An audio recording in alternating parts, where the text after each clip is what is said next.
It embodies the soul of two modern visionaries.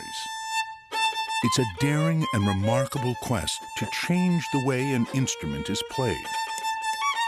It could redefine the boundaries of music and our idea of the possible. It's not ordinary music, it's something wrong. It's impossible to play. A Hungarian virtuoso and maverick composer from the mountains of Montana are attempting to realize a revolutionary concerto, unlike anything written before. The violinist must accompany himself. He is the soloist and the orchestra. I've asked him to be flutes, oboe, clarinet. In the next measure, he's the solo violin, and then he's a French horn, and then he's a solo trumpet, and then the whole brass section comes in, followed by the timpani. The request for the violin to assume the role of other instruments is an audacious one. So how to do that? To imitating the timpani? Composer Eric Funk and violinist Vilmos Ola face a daunting challenge.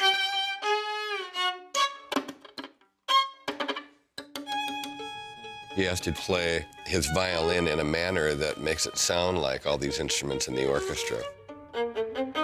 Is it conceivable that it's physically and humanly possible to do this? Maybe not possible. The profound musical and technical demands are only a means to an end. Ultimately, Vilmos must reveal an uncompromising, emotional story. It's a reflection of the violinist, the composer, and a legacy of struggle, hope, and perseverance.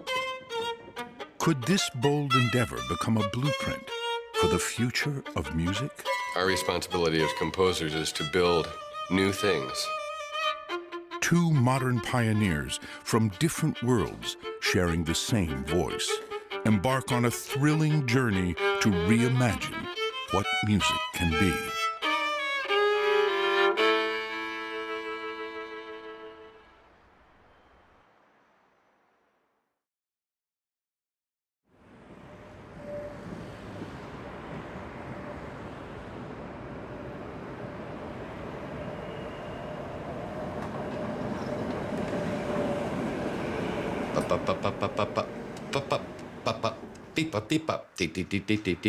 So you almost feel like the silence is no problem, then you've got a diminished octave and then an augmented octave. I'm always playing around with that sort of enharmonic minor ninth, just because it's more intense of a dissonance.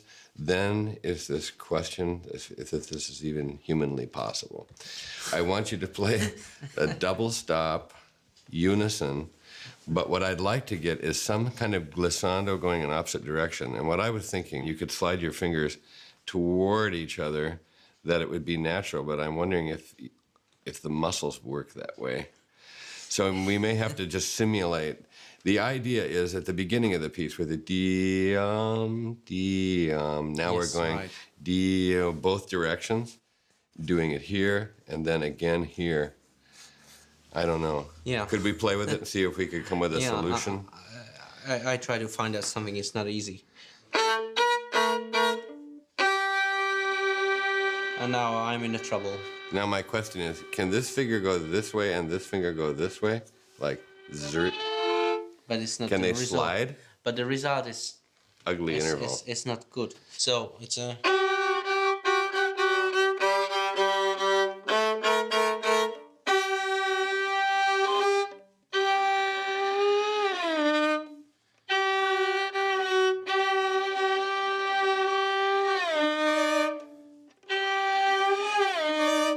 That's closer, because the idea is to increase the tension, not resolve it. Eric Funk, a contemporary classical composer from the vast landscapes of Montana, conceived of the unusual piece, especially for its player, world-renowned Hungarian violinist Vilmos Ola. I call the piece Vili Concerto for the Violin Alone, literally meaning that he's all by himself. Deviating from a traditional concerto, Vilmos must accompany himself as the soloist and the orchestra. I open the envelope, and there was sheets music, and I just looked. Oh my gosh! Look at that! It's not ordinary handwriting. It's not ordinary music. It's something wrong. Possibly it's for two violins, or no. It should played by only by myself alone. So it's composed violin alone. So two staves, two lines. One is violin solo, one is an orchestra part. It's amazing. And I started to, no, it's impossible to play. It's impossible.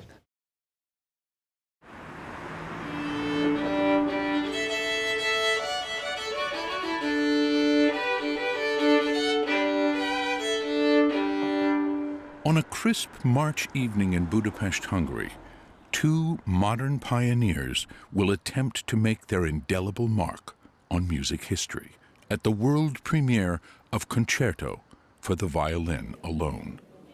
Now, we're on the verge of some people in the world getting to hear what's been in my head and then has been in his hands.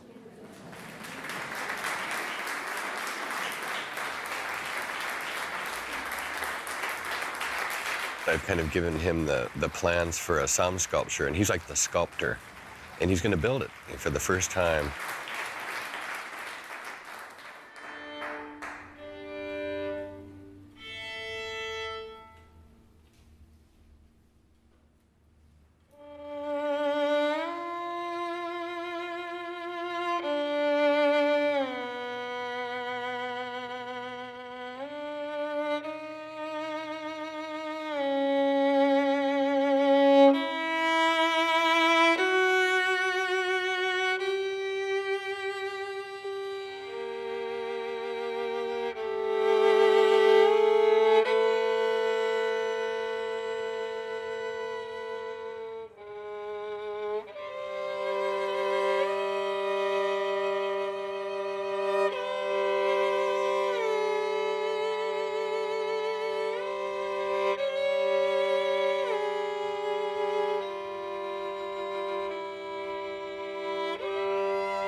There are many unusual aspects about this piece.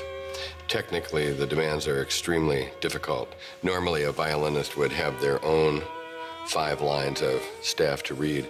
In this particular case, since the violinist is the soloist and the orchestra, I need to show the violinist that which he has to play that represents the orchestra sound. So not only does he have to play the notes that are on both staves, but he has to keep the solo part sounding like the solo violin, and he has to keep the orchestra part sounding like the orchestra part.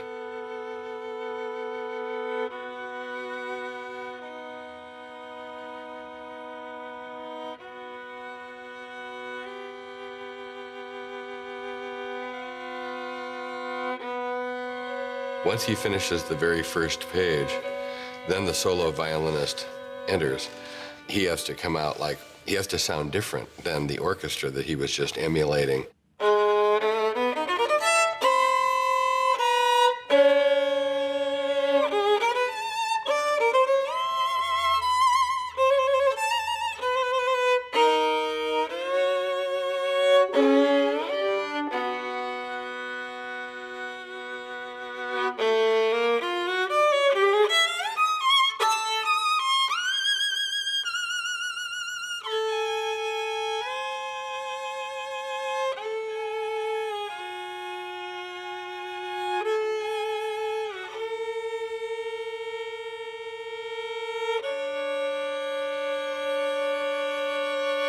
When you get down to this point, suddenly a trumpet fanfare comes in, and so he has to change his bow position so that he's nearer to the bridge, so it sounds like a trumpet. Da, da, da, da.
I like this one more.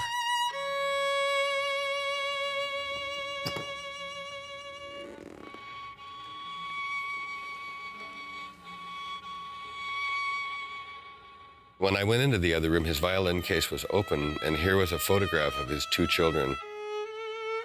And I realized that whenever he travels and has to go out and tour playing concertos, he's traveling through the world and he has to leave his little daughter and his little son behind. And I had this strong feeling of him sort of missing them missing him.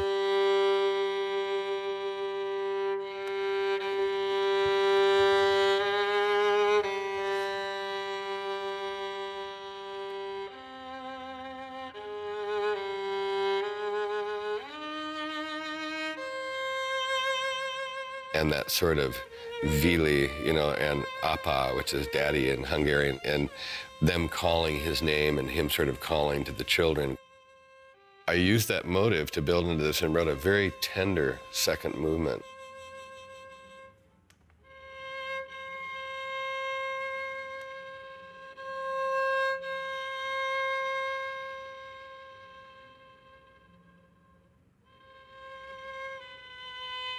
My kid's voice, there is Daniel and Cengiz's voice there, Appa all the time coming back, and just reminds me like from the far distance they are calling me and Appa.